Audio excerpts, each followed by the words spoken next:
సమయం సమయం సమయం. ఎవరి నోట విన్నా, ఎవరి ముఖం చూసినా, వెనుకకు చూసినా, ముందుకు చూసినా సమయం. శ్రీమాత్రే నమః. సరస్వత్యై నమః. సభా సరస్వత్యై నమః. సమయాన్ని ఎలా సద్వినియోగం చేసుకోవాలో నాకు తెలుసు.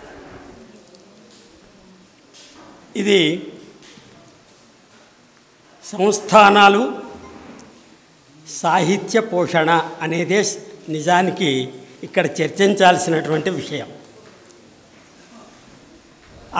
ఆ చర్చనీయాంశాన్ని విస్తృతపరిచి ఆ సంస్థానాల గురించినటువంటి ఉపోద్ఘాతాలు బంగాళాఖాతంలాగా నడుస్తున్నాయని కూడా అప్పుడప్పుడు సభికులు గుసగుసలుగా వినిపిస్తున్నది అనిపిస్తుంది. ఒక చిన్న పద్యంతో 5 నిమిషాల్లో ముగిస్తాను నేను. మాతాత ముత్తాత మాన్యంపు చరతలు వినగోరి కోరిక వేడుక కలిగి. అసలు సాహిత్యం అనేది ఏమిటి, సాహిత్యానికి చరిత్రకు సంబంధం ఏమిటి అనేది నేను ఎంత చెప్పినా 5 నిమిషాలే. అసలు విషయంకే వస్తాను. నాకు తెలుసు ఆ విషయం, మొదలే చెప్పాను. అవి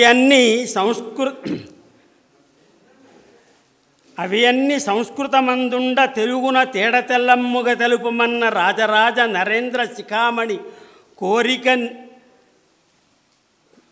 తీర్చగా కూర్మి రాసే భారత సత్కథా ప్రాభవమంతయు నన్నయ నోరార నాణ్యముగను. చరిత సాహిత్య సాంస్కృతి సారమంత భావితరములు వినుటే సౌభాగ్యమనగా దోమకొండ సంస్థాన దొరలవేది సరస సాహిత్య గోష్ఠి అయి సాగుచుండే నేడు. నిజానికి ఇక్కడ కావలసింది సాహిత్య సమాలోచన మాత్రమే.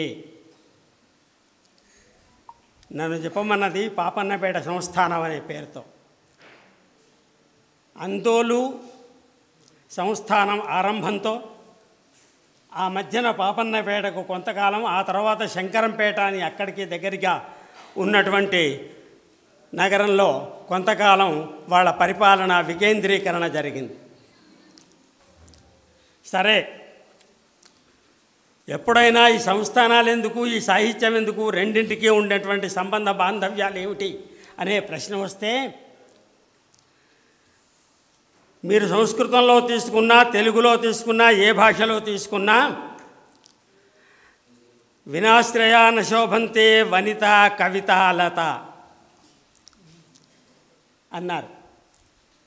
కాబట్టి పోషకులు ఉండాల్సిందే, పోషకులుంటేనే సాహిత్యం రంజించాల్సిందే. అందుకే ఈనాటి ఈ సభకు కూడా పోషకులు ఎవరో ఉన్నారు. అందుకే మనమందరం ఇక్కడికి చేరాం. సరే, తెలుగు సాహిత్యంలో తొలి రచనగా పేర్కొన్నటువంటి మహాభారత కవి నన్నయ అయితేనేమి, తిక్కనైతేనేమి, రాజరాజ నరేంద్రుడు నాయన నా తాత కథలు ఏదో వినిపించవయ్యా తెలుగులో అని అంటేనే మహాభారత కథ తెలుగులోకి వచ్చింది. లేకుంటే మహాభారతం ఆది కావ్యంగా రాకపోయేది. ఆనాటి పాలకులు కూడా స్వతసిద్ధంగా కవులై అటువంటి వారల్లో ముఖ్యంగా చెప్పుకోదగిన వాళ్ళు ఒక 2-3 తెలుగులో. మొట్టమొదటి వాడు నన్నిచోడుడైతే, ఆ తర్వాత సాహితీ సమరాంగణ సార్వభౌముడుగా పేరొందినటువంటి శ్రీకృష్ణదేవరాయలు. వీళ్ళందరూ కూడా తాము ఎప్పుడైనా కానీ సరసమైన సాహిత్యమైన తనలో ఉంటేనే లోకానికి అందించగలుగుతారు.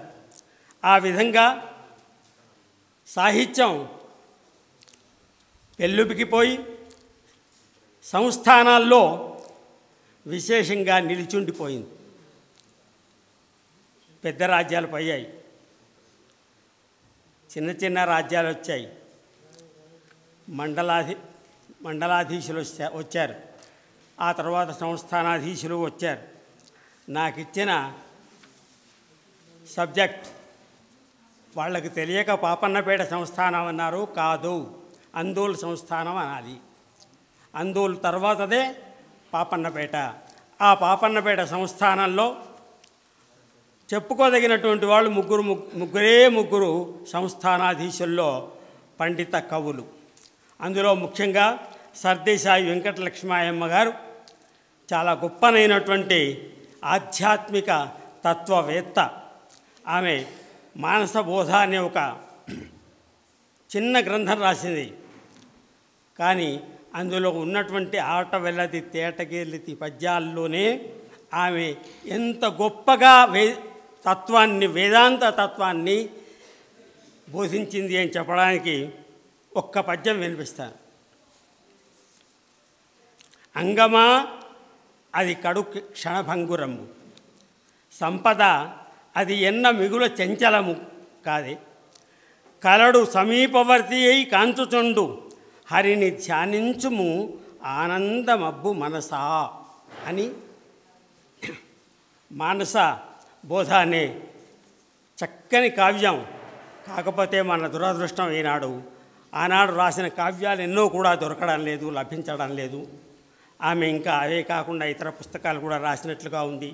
అందులో నరసింహారెడ్డి అనే ఒక అతను, ఆ తర్వాతి వాడు మరొక నరసింహారెడ్డి అని. అయితే ఈ అందోలు సంస్థానం అంతా కూడా ఎక్కువగా వ్యవసాయ విషయానికి సంబంధించిందై ఉంది.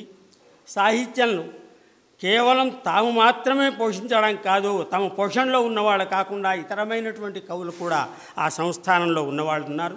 అందులో ముఖ్యంగా చితిర లక్ష్మణ శాస్త్రి గారు, ఆయన మెదక్ రాజుల చరిత్ర అనే పేరుతో ఈ అందోలు రాజుల చరిత్రను మొత్తంగా ఒక చిన్న పొత్తంగా వెలువరించారు.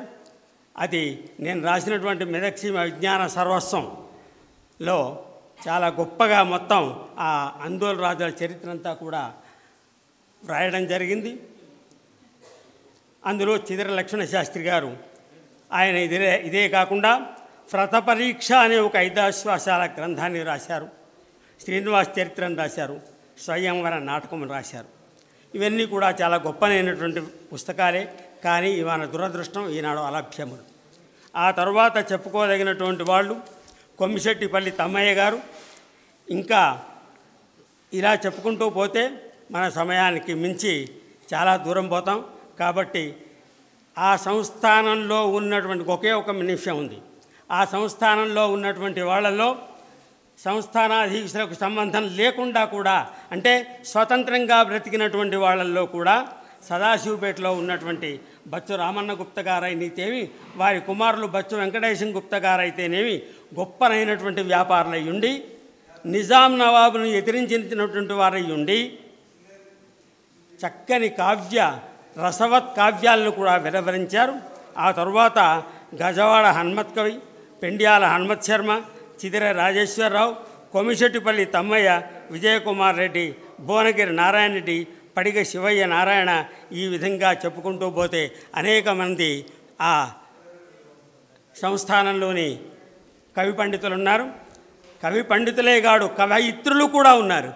అందులో అందోలు సంస్థానంలో ఉన్నటువంటి విఠాబాయి గారు గొప్పనైనటువంటి కవయిత్రిగా ఆమె తాత్వికమైనటువంటి కీర్తనలు కానివ్వండి, మంగళహారతులు కానివ్వండి చాలా గొప్పగా ఈనాటికి కూడా ఆ ప్రాంతాల్లో అనేక మంది నోళ్లలో నానుతూ ఉన్నటువంటి చరిత్ర అందోలు పాపన్నపేట సాహిత్య సమాలోచన.